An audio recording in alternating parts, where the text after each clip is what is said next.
Hello, everyone. Is my mic on? Okay. Can you hear me? Fine. These are the wrong slides. Hang on.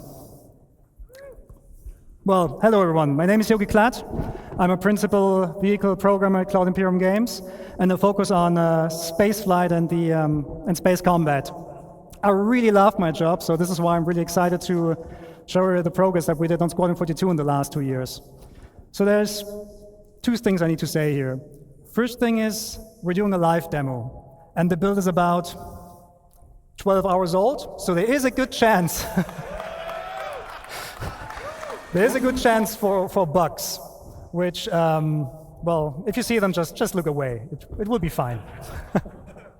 The second thing is, I'm not flying myself today. It will be Brent Gunzinger. He's using a setup of two 𝑉KB sticks, so left and right HOSA setup from 𝑉KB, and he's also using the fantastic 𝘃𝐵 device. So we'll swap during the presentation between using head tracking and not using head tracking. Yes, but the good thing is, the relationship between you and your starship, it doesn't start when you take off, it starts way before that. There's a lot of stuff we do now in pre-flight. So please welcome back Ines Caldas, who will walk us through that process.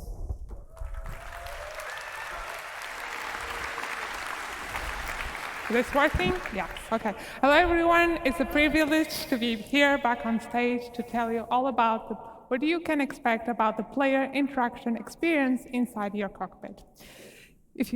I've told you before how we've been working towards improving the player interaction experience all across our game. And we wanted to bring these improvements to what happens inside the cockpit.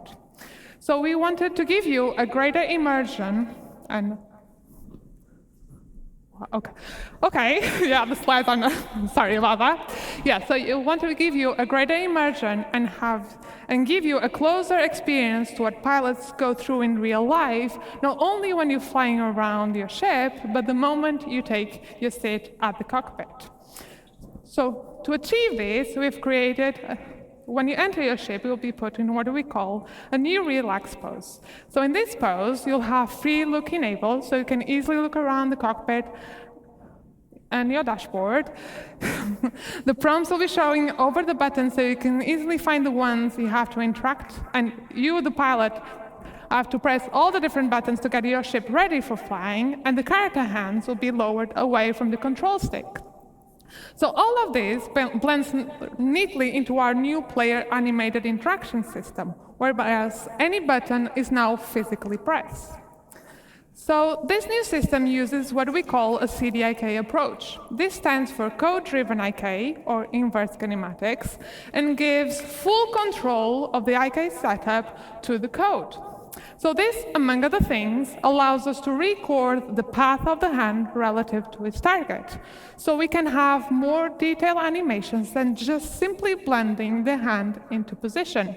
So for example, we can open a flap and then press the button. But enough of me talking, let's go jump into the demo and see all of this in action. So now. So Brand very kindly will get us into the ship, while you'll see the new enter sequence. And you'll see the new animations we have been working on.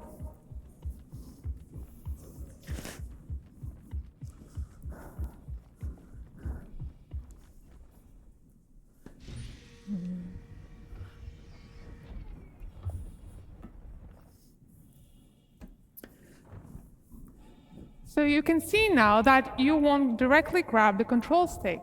You'll be put on this relaxed pose with free look enabled. And you can see the different prompts appear over the buttons. So let's get this show started and get your ship ready for flying. So Brand, if you could close the canopy so we don't go flying around with that open. Power our systems.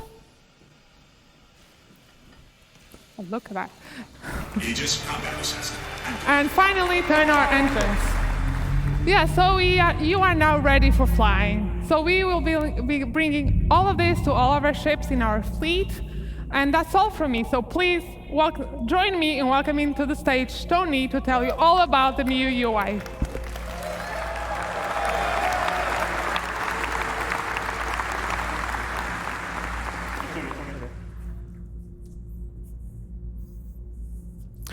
Hi everyone, my name is Tony. I'm senior UI programmer here at 𝐒𝐲, and I'm here to explain some of the spoilers that you saw yesterday about our new ship UI.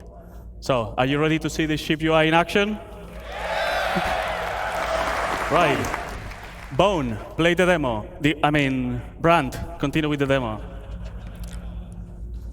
So, as you can see already, this ship has less intrusive UI, with more space to enjoy the stunning vistas that planets can offer, and less cluttered views so you can focus during combat. This also means that the UI elements are now more relevant to the situation, linked to the operator mode. For example, when we change to scan mode, the crosshair has scanning information about your target, and even the MFDs have changed. Some of these elements can be customized, but we'll see more about that later. For this demo, we're showing the UI developed for this Gladius. Basic information related to navigation will always be available on your view, and this Gladius displays all of that with holograms around the dashboard. But other ships may have different layouts and styles, on brand with the manufacturer. For example, the Drake, that makes more affordable ships, rather than fancy and probably expensive holograms, may use physical screens, dials, and light indicators. This dashboard shows your current speed, the remaining afterburn, and some decoys available. On both far sides, we have status indicators that will show things like if your landing gear is on or any other flight systems. Worth mentioning that we have prototyped these for the demo, so right now they're holograms, but on the final design, these are going to be physical screens. On the far left, on the top of the dashboard, we have the indicator of which master mode and operator mode are you on. So let's change that to combat and talk about these new MFDs. So we have reworked all of these MFDs from scratch with brand new views using our UI technology building blocks. We can still navigate through these MFDs using the classic mouse interaction, holding F and then moving the mouse. On the left here, we can see the scanning view, which is going to show information that you obtain when you scan a target. It may show information about the ship name, the pilot name, or even the current operator mode of your target, so you know if they're just chilling around or they are ready to fight you. Cycling to the left one, we have the target status, which will focus on emissions, damage, and orientation of your target. We'll see that in action later. The next one, continuing to the left, will be the self status, which is contextual. So during navigation, that will show your current fuel, but during combat, like right now, will show information about your guns. You can click on the gun, and you can see basic information about that. You will see the name, and you can also see in which group they are assigned, which Yogi will explain later. On the MFD on the right side, we have the power management, where we can distribute the power of different systems of the ship. You can click on the triangle and move it around to change the distribution, and you can turn down the total power of the ship that will generate. The classic key bindings that you all know already works, so when you change the power management, you will see now a triangle on top of the radar to show you the changes. Now, instead of using mouse, you can also use key bindings to select MFDs and cycle through the views, which might be faster when you are in certain situations like during combat. And for those pro players out there, we have added about 100 key bindings, and I mean 100, to navigate through all of these systems. So you can fully customize how you want to navigate through them. And I really hope that's more than enough to use on your keyboard, on your HOTAS, or even on your game class setup. But if you need more, just let us know. Anyway, I think you're not going to need even those many shortcuts. For each operator mode, we now persistently save which views are shown on each MFD. So you can customize what's important to you for every situation. So as an example, during combat, you might want to have target information on your MFDs, but maybe when you change to quantum travel, have your current fuel, spend some time on the configuration screen, for example. Let's talk about this configuration screen. We're going to have now here a variety of options, from customizing UI elements to enable systems of the ship. We may see some of these later in action with Yogi. These settings are now available on this screen, not in the global settings of the game, for quick access. So just as a warning, expect changes on the settings that you already know, but we'll tell you all about it when we have it ready. And the important bit about this is that they will persist to your ship. So you can keep different setup of which UI elements and even ship systems enable for how you personally use each of your ships.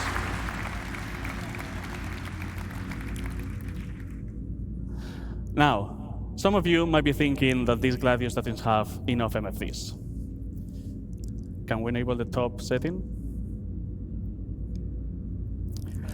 For those of you that you want to see even more information, you can now cast versions of these MFDs to your helmet.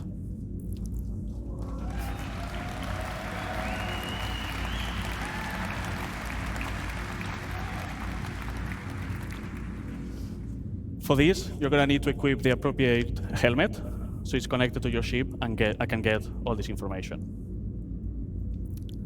You can use the key bindings, as I mentioned before, so you can select which cast do you want to control and how to cycle through them.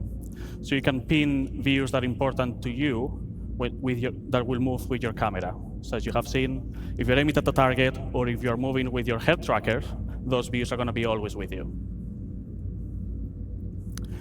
With all these tools, you can customize your experience and have it ready for every situation that you encounter with your ship, always displaying the relevant information to you.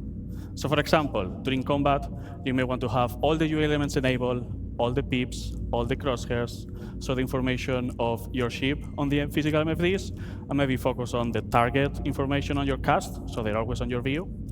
But maybe when you go to quantum travel, you can turn those casts off so you can enjoy the vistas.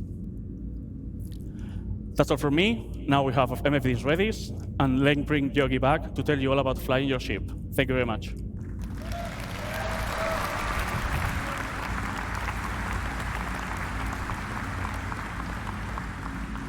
Okay, at this point, our ship is fully powered up, ready to fly. Pre-flight is complete. So Brent, please take off, put the landing gear in, and bring us out.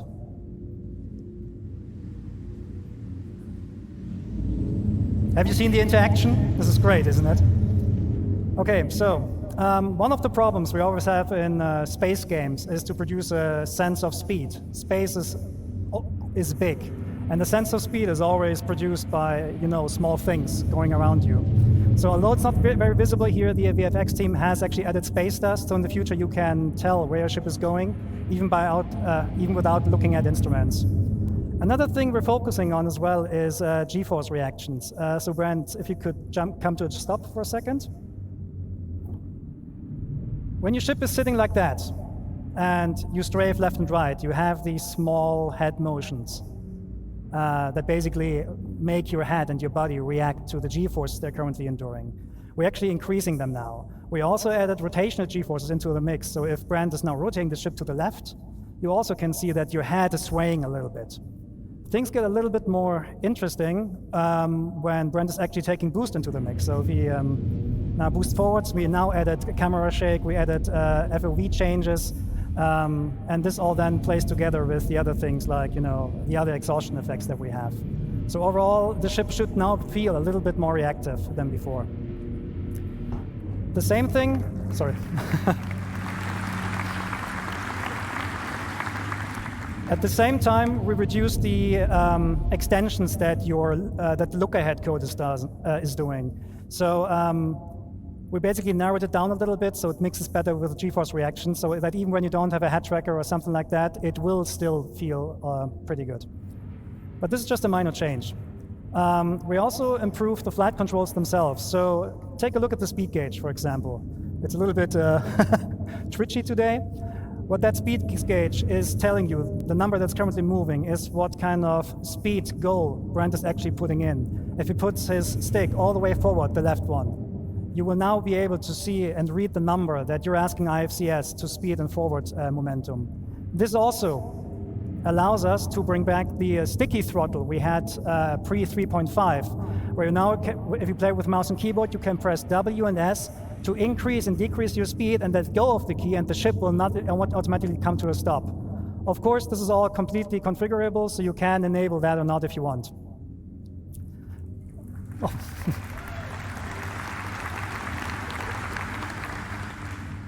Oh. Okay, Brent, give me some hard flying now, like blackout and all that. Okay, so another thing we changed in the flight model is that we actually looked at the tricoding exploits. These are really important for PvP and racing players among you, because tricoding gives us a mathematical problem that we're trying to resolve. On some ships, when you tricode, you get actually up to 50% more acceleration. That huge difference actually makes a lot of the ship difference meaningless, so we're cutting back on those. So a first implementation of that is already available in the master mode testing areas in 3.21, I think, but we're improving the algorithm right now so that it actually is less punishing in future master mode builds. This is actually a current version, so as long as you go roughly forward, you get the full Gs from your back engines. Okay, so now the biggie in the room. We're talking master modes.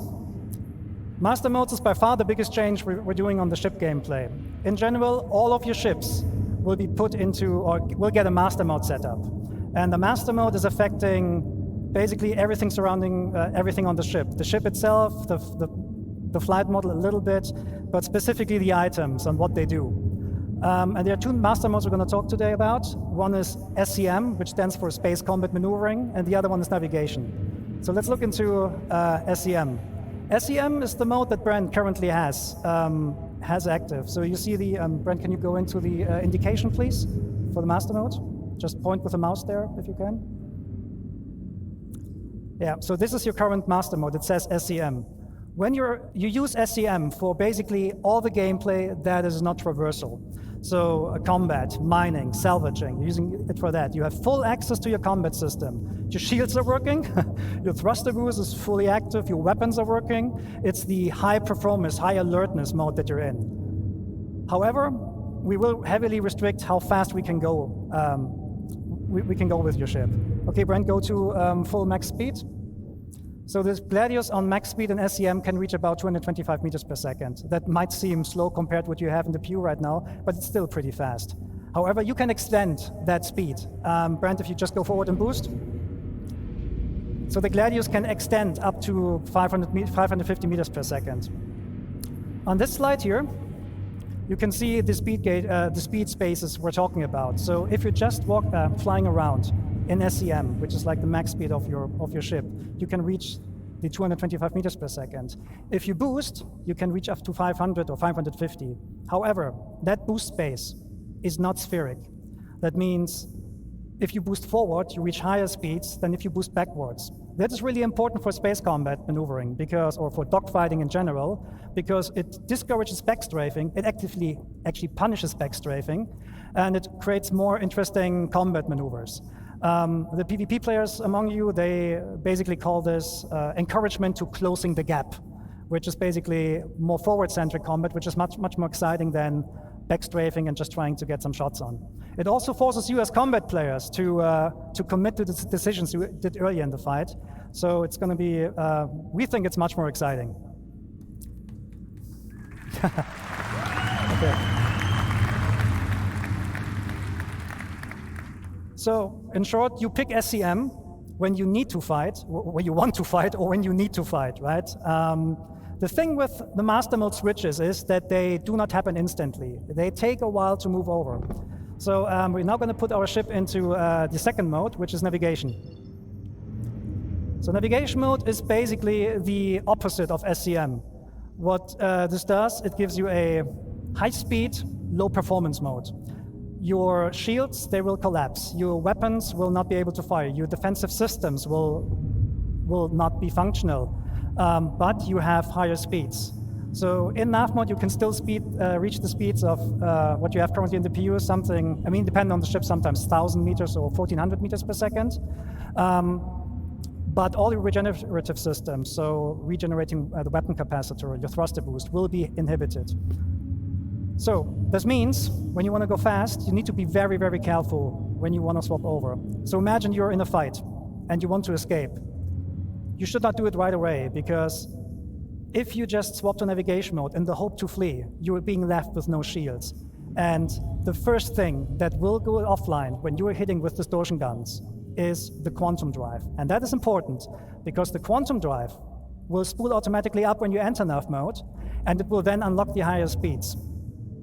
So this means when you're in nav mode and you're fighting, you're very vulnerable, so you should get out as fast as possible.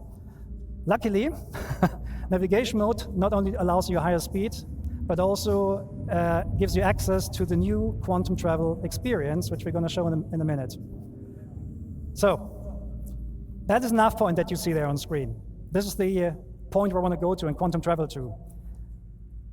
Before we do that, I need to quickly explain what this is about. So currently in the PU, when you quantum travel from A to B, you're actually not really moving. You're going on a spline, and you're teleported in every frame along that spline. So there's basically no meaningful gameplay we can add there. The new quantum travel experience is fully physicalized. Physics is always on, which means when you quantum travel from A to B, you're actually accelerating using our awesome physics engine. And because it's physicalized, it gives us a lot more meaningful gameplay we can play with. So Brent will start the quantum travel in a second. What will happen then is your quantum drive will initiate the jump.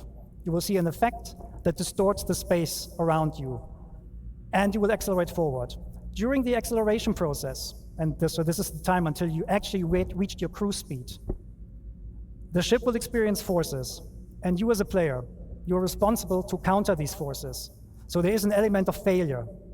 Okay, Brent, let's show that. And take your hands off.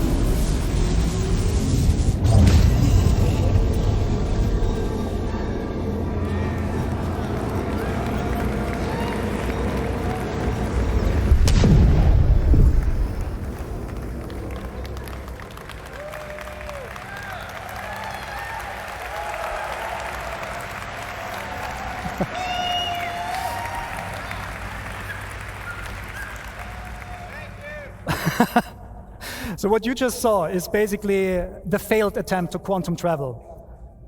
Brad wasn't countering the forces, therefore he was thrown out, the quantum bubble collapsed and threw you out. Your ship doesn't like that. IFCS needs 5-6 seconds to recover from that, during which time you're just tumbling, right? And this is not just like dependent on your skills. If you think selecting a proper quantum drive doesn't matter in the future, think again. You want to take care of your quantum drive, you want to repair it and keep it in good shape. So if you buy a cheap one, your travel will not necessarily be faster, but it might be harder. Okay, so Brent shows how it's done properly.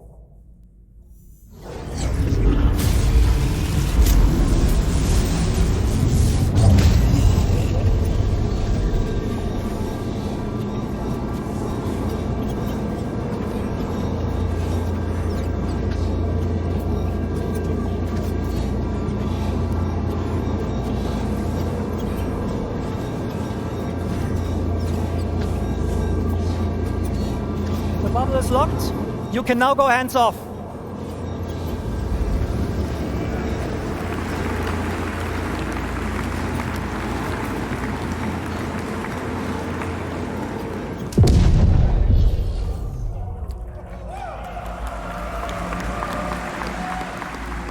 Okay, so there's a second variant of quantum travel, and this is for short-range jumps. Sometimes you jump somewhere or you go somewhere, and you see the next point of interest is like 1,200 kilometers away. We're not going to force you anymore to travel that by hand. You will use a technique called quantum boosting. It's a quantum-based short-range jump for like something between a couple of 100 kilometers to like 30,000 kilometers or so. When you use quantum boosting, the process is practically the same, but the quantum bubble will not stabilize itself, so you need to be hands-on for the whole time, and the speeds are naturally, well, slower, but it's not slow, it's still quantum traveling, right? Okay, so Brent, can you boost to, oh, reinforcement needed. Yeah, let's go there, let's boost. Oh, actually, sorry. Thank you. Okay, so what Brent is currently showing here is, I think I forgot to mention, quantum boosting works in every direction.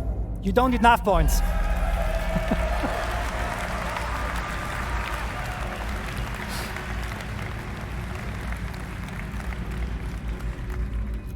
Brent is awesome, thank you. Okay, so now please boost to reinforcements needed. So if there's enough point and you boost, your quantum travel system will pick that knife point to go to. Welcome to Pyro 3.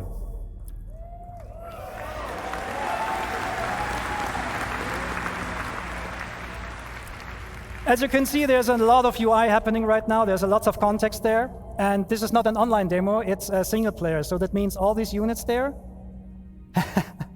they're friendly and hostiles, they're probably fighting with each other, which is a good segue to talk about AI improvements. And there's one man who can tell you all about AI. This is the man with the nicest legs at CIG. Well, please welcome Diego Marty Mason.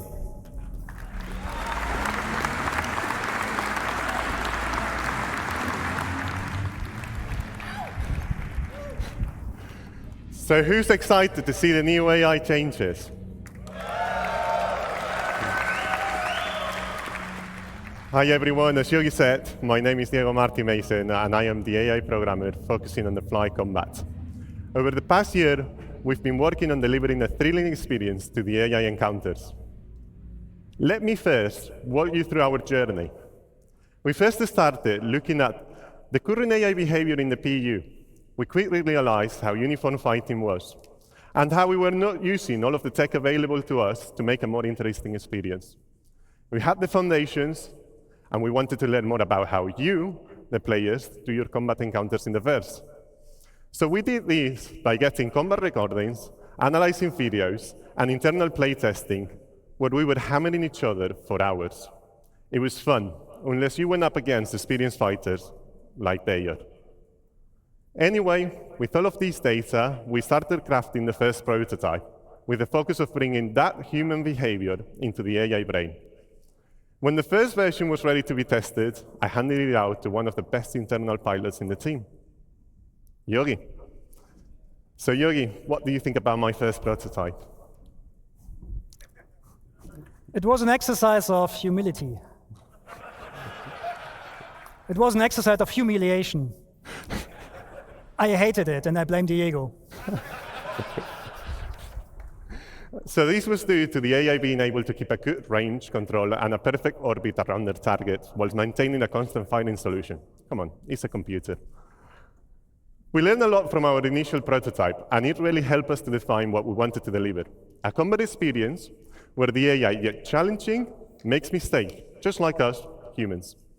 We want players to leave every combat encounter with a feel of satisfaction by encouraging you to keep on the move and make use of the vehicle systems available to you, so you can at least try to win the fight. Let's see how we brought this new iteration of combat to life. We broke down in multiple stages. The first one, interception. Then the main engage phase, which we broke in different tactics: strafer, jouster, chaser, and finally, disengage. Let's switch to the demo. As you can see, Brent has encountered a skirmish. Let's talk more about the combat flow there.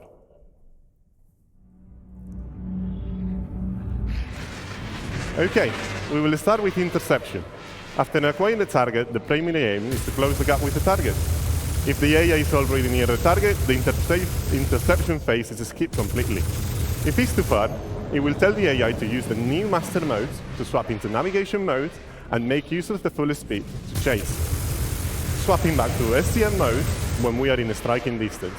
That leads us to our second phase, engage. Here the AI selects an adequate tactic based on combat environment. These are choosing via the traits and tactic selector system. You've heard more about them in the previous talk by Francesco. So let's talk about the strafer. As this is a 6 degrees of freedom game, it's the natural combat shape adopted by pilots. We have related the same behavior to our AI, ensuring also that orbits are closed and adding variations to include rolling. Strafers will break combat if they cannot keep an orbit. So now we see how the Hammerhead is being attacked by Hornets. These Hornets are jousters. Jousters consist of performing straying attacks whilst outputting a lot of firepower, blowing through, smooth turning, and repeating. We added variations for the more skilled pilots, like skid roll attacks, that provide a spiral-like fly path. Jousters are also good at monitoring for back strafers, so if they cannot get into strike distance, they will just break. And finally, the chaser. Now, Brain is going to get there in a second, but the chaser is going to be the Cutlass, which is following one of the Hornets and is allied with the Hammerhead. Now, we are really far away, 10 kilometers.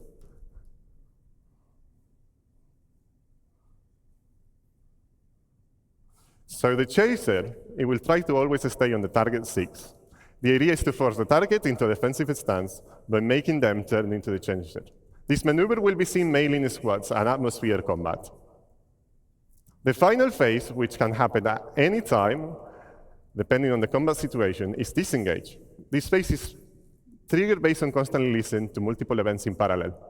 To name a few, critical health, damage to shields, or weapons depleted. There is also a shorter version of disengage that we call pace breaks, which occurs during long periods of combat due to fatigue, nature of the combat encounters. These pace breaks are short, and the main objective is to perform a simple maneuver to gain a new advantage position and strike again. This new flow is what encompasses the core of our new AI Fly combat experience, in combinations with AI traits that will give designers the tools to tailor each combat encounter in the verse. Like, for example, they can choose the ace traits that will allow AI pilots to make use of all of the ship's angular velocity so they can keep a more precise orbit. So for some of you out there, it's going to be a good challenge. While we've been mainly focusing on fighter behavior, we've also started to follow the same process to other ship types, like gunships and capitals. In the near future, we want to deliver an experience where going against a capital ship like an Idris is a tough fight, that unless you bring the right combinations of tools, meaning ships that are equipped to take down capital ships, you will get demolished by their powerful turrets. Now, after all of the feedback, in our first internal playtest, we've received a lot of constructive and positive feedback. And Yogi's not longer being destroyed by the AI, so I think he likes it a bit more. Thank you, everyone. I hope you enjoy the new AI. And back to you, Yogi.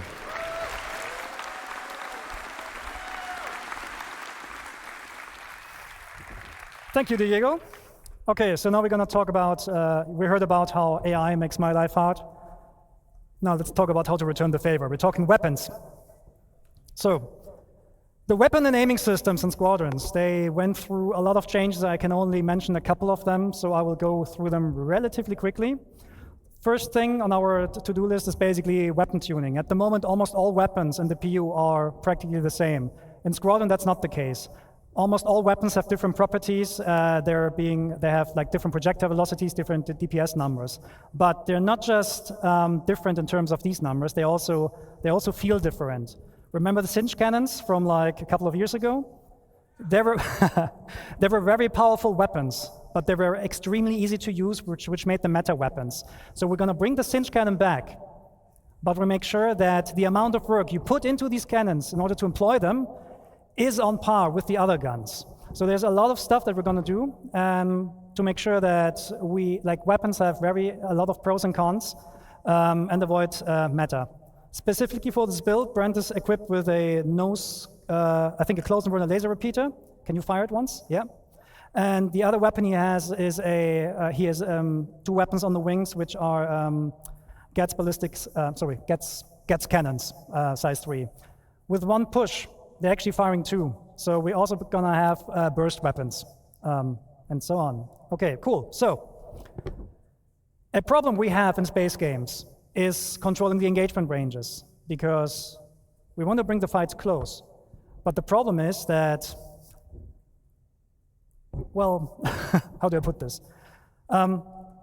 Weapons usually, in order to bring them close, what the game devs usually do is they just restrict the ranges. Like in the PU, a lot of the weapons have exactly a range of 1,400 kilometers, which means often the fights occur at 1,399 meters. This is not a good way for us to control the weapons. And we tried out things like damage fall off, so that bullets get more damaging the closer you are. But the problem there is, how do you communicate that to the player? So we're going to do a couple of different things with that in the future. Let's see when the graph comes on. Okay, so show of hands or show, which of you has an Ares? Okay, as an Ares pilot, you might know the following problem. You have a target. You're going to aim at it. And then you, this is, what the? Okay, I need to go back. Okay, there's actually some stuff not there anymore, I don't know. What happens when you aim with your crosshair over the pip is that you actually not aiming at the pip. The legacy system gives you a pip which does not show you where the weapon needs the pip. The new aiming system actually produces the pips based on where the weapon sees them and reprojects them on the target. That means the aiming information you're getting is actually much, much more precise. And this is a very interesting, sorry, I said the completely wrong thing. I'm sorry, I'm nervous. Okay. Controlling weapon ranges, sorry. I'll do it now, sorry.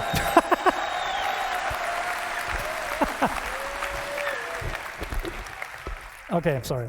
Okay, controlling ranges. In the future, all the weapons will get much, much longer ranges. Size 1 weapons will fly to up to 5 or 6 kilometers before the despawn. The way how we do this, how we do this is we're adding spread. Because spread is for us is a very good indication on how to control the ranges. This is not a one-to-one relationship there, so don't worry, you won't get like spread with like 20 degrees offset or something like that. Don't worry, right? But if we compare the spread of the weapon with the target size, we know when the weapon is in range. We know when you actually are close enough so that the majority of your hits can hit. And we're telling you that via the aiming system now. So Brent, let's go back to the demo. If you get a green pip and a green crosshair, it means you have a high chance of your weapons hitting the target. If Brent takes a little bit of a step back and waits until the pips and the crosshair turn red, this does not mean that the ship is out of range. You can still hit it, but you might waste bullets. This also has the benefit that, I'm not sure if you saw that before, but if you look at how many bullets are in the air, you're actually getting a lot of bullets, a lot more bullets, and it just looks a lot better. Okay, Brent, just kill these guys now. Bam!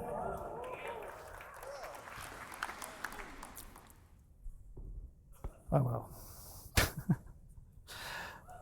Okay, so that was this one. Okay, a thing you might have seen is that Brent is loaded with size 3 guns on size 3 gimbals. That means we're removing the M-1 system. The reason for that is the original intention of like controlling the performance between joystick and mouse players just didn't work out, and the new aiming system is flexible enough to deal with these differences. So we're just removing it and keep going. So next point, pip grouping. If you have different weapons with different projectile velocities, you will get different pips. Because merging the pips makes no sense for us anymore, because the weapons are going to have vastly different projectile speeds. So if Brent, for example, enables all the weapons now, you get separate pips. So let's talk a bit about pip optimizations here. And this is the thing I messed up before. Again, who is an Aries? If you aim at your target, you get a pip, right? Your Aries owners know that. You aim at the pip, you shoot, you miss. And this is because the pip is not being shown where you need it. In the future, we're actually offsetting the pip where the weapon sees it and then reproject this onto the crosshair. Like that. And when you then hit, you hit. No, when you then shoot, you hit. And this is, of course, also communicated by the aiming system. So when the pips turn green and when the crosshair turns green, just shoot. Okay, so now to the actual best part. We cannot take down this hammerhead. It's too big for us. But we can cripple it. The weak points on the hammerhead are the turrets.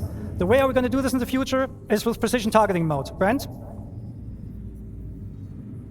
Enable precision targeting mode. There we go.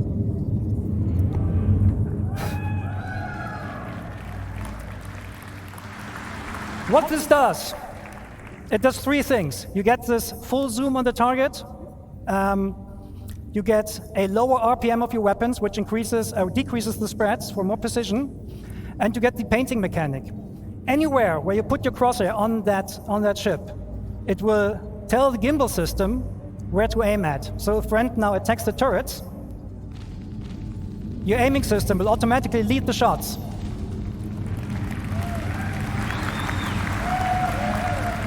Bam! One turret down.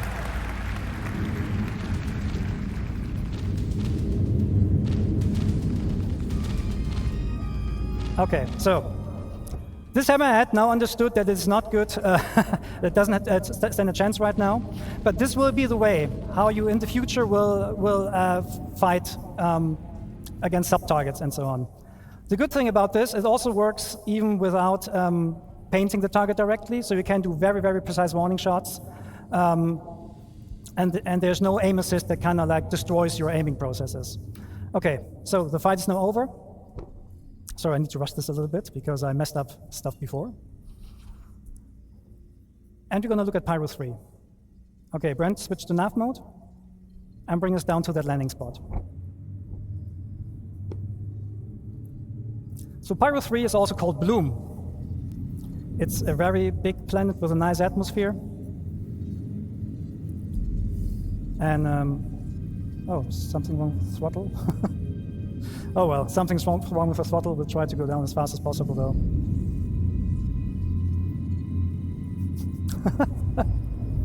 I said gameplay demo might have bugs. Okay, gonna go there now. Okay, yeah, steeper angle, that works. Okay, so the thrusters on your ship, they do not like they do like the vacuum of space. Well, we're talking spaceships here, right? And we have thruster efficiency curves on these thrusters. So at some point, especially the MEF thrusters, they will cease working because they don't like atmosphere. They will overheat very, very quickly. So there's the question, what happens when you go down to a planet and you want to rotate your ship with your thrusters off? Well, we'll see. Can you go to external view? Can you waggle your tail?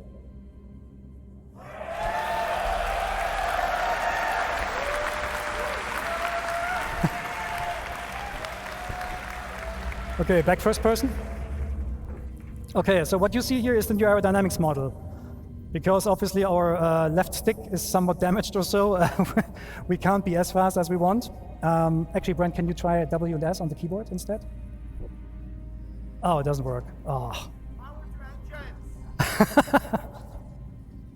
No, it doesn't. Yep. Okay. No, the stick is affecting us. Okay, anyways, we're going to go down as fast as possible. So the new aerodynamic system is a complete replacement of the aerodynamic system that you currently have, and you need your control surfaces to actually turn the ship around. It simulates the airflow over your lift surfaces, and therefore, the slower you become, the less effective those control surfaces will be in order to turn your ship. So we can demonstrate this. So if Brent just sits here and yaws left and right, you will see he cannot go further than that. That is in line with what real airplanes also experience when they're trying to use the rudder to yaw left and right. So what Brent can do here is he can roll and he can pull to actually change his direction.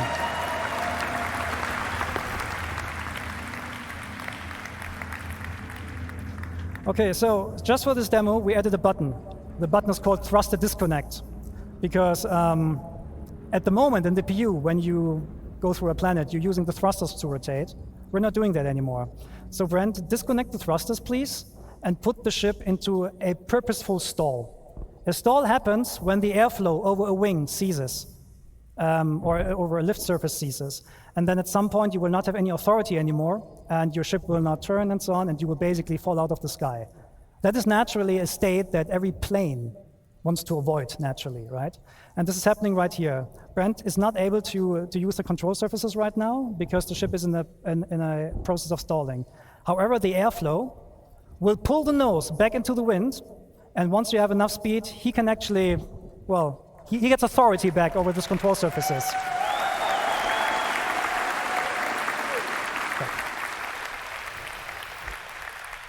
That means for you as players, what you can actually do, you can do aerobraking, you can do pure gliding if you want to. You can even do like competitions like, I don't know, like drop ships out of orbit and then see how far they glide. This is all possible with a new system. So let's talk about the problem how do you come to a stop now? To come to a stop with the new system, you need to purposefully put the ship into a stall. But don't worry, when we don't have the thrusters disconnected, IFCS will help you. So you're gonna bring down the speed more and more until you're reaching stall speed, which is about now, and then the thrusters will kick in and catch you. That means, however, you are now in a state that the thrusters don't like, right? So at the moment we have turned this up, but in the future you will not be able to hold this for long. So if Brent, for example, now from a hover, strafe is left, more left, more left, more left. The wind flow again pulls the ship over, and you go forward again.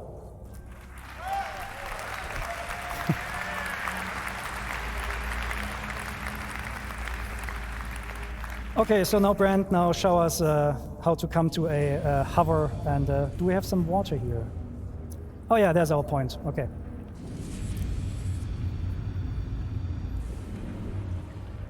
Highway to...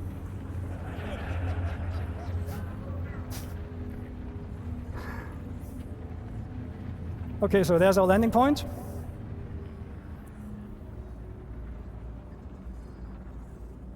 Can become a little bit slower, I don't know, 100 meters per second. So we're trying to land somewhere here.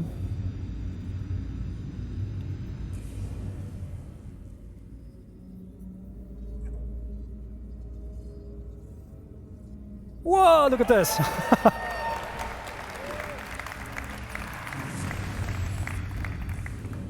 Yeah, that water is great, like, awesome. Okay, so now we're coming to a, so now Brent will try to land with a broken throttle. Landing gear deployed.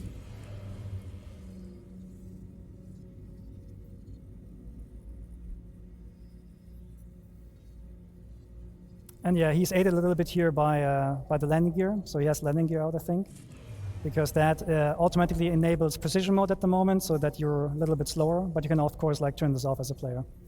And then you come smoothly down to a landing. The best way to land your ship is in decoupled, because you can just like very smoothly land it on the surface. And clunk. And now you're gonna power down the ship using the new interactions. Engines off first. Then we're in the relaxed pose again, as Ines showed before. Power off. And the canopy off. No, open, not off. Don't put the canopy off. And get out of the ship. And probably go for a swim or something. Okay, that was a bit of a buggy, bumpy ride, but thank you for taking the time with us.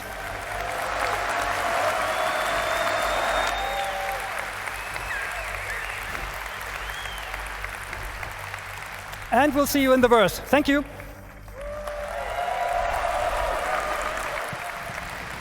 Thank you so much, Yogi. Everybody, it's time for lunch. We'll be back around 2:45.